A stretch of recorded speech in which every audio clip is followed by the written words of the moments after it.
தமிழ்நாட்டில் கோடிக்கணக்கான பக்தர்களின் நம்பிக்கையையும் அருளையும் பெற்ற தெய்வம்தான் பண்ணாரி மாரியம்மன். ஈரோடு மாவட்டம் சத்தியமங்கலத்தில் உள்ள பண்ணாரி கிராமத்தில் அமைந்துள்ள இந்த கோயில் நூற்றாண்டுகளாக பக்தர்களை காப்பாற்றி வருகின்றது. இந்த வீடியோவில் பண்ணாரி அம்மனின் உண்மை வரலாறையும் கோயிலின் சிறப்பையும் பார்க்கலாம். சுமார் 300 ஆண்டுகளுக்கு முன்பு பண்ணாரி பகுதி அடர்ந்த வனமாக இருந்தது.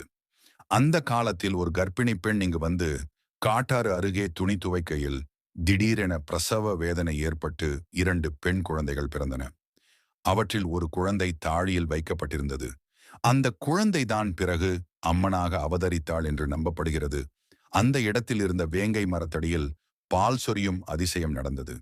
பக்தர்களின் கனவில் அம்மன் அருள்வாக்கு தந்து, இங்கு எனக்காக ஆலயம் கட்டுங்கள் என்று கூறினாள். அதன் பின் அந்த இடத்தில் பண்ணாரி மாரியம்மன் கோயில் எழுந்தது.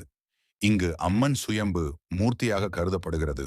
பண்ணாரி அம்மன் கோயிலின் மிகப்பெரிய சிறப்பு என்னவென்றால், கோயில் தெற்கு நோக்கி அமைந்துள்ளது. இது மிக அரிதானது. இங்கு அம்மன் மீது தீமைகள் வெல்லாது என்ற நம்பிக்கையுடன் மக்கள் வழிபடுகிறார்கள். அம்மன் பக்தர்களின் நோய்களை குணமாக்கி குடும்பத்தில் வளமும் ஆரோக்கியமும் தருவாள் என்று நம்பப்படுகிறது.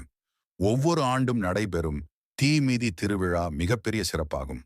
ஆயிரக்கணக்கான பக்தர்கள் தீ மிதித்து அம்மனுக்கு தங்கள் நேர்த்தி கடனை செலுத்துகின்றனர்.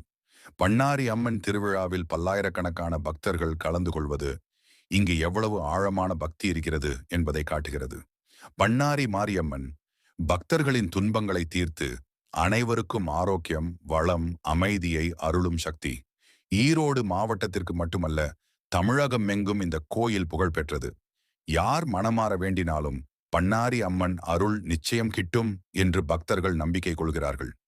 இது போன்ற தெய்வங்களின் உண்மை வரலாறு பார்ப்பதற்கு நம்ம சேனல் சப்ஸ்கிரைப் பண்ணுங்க.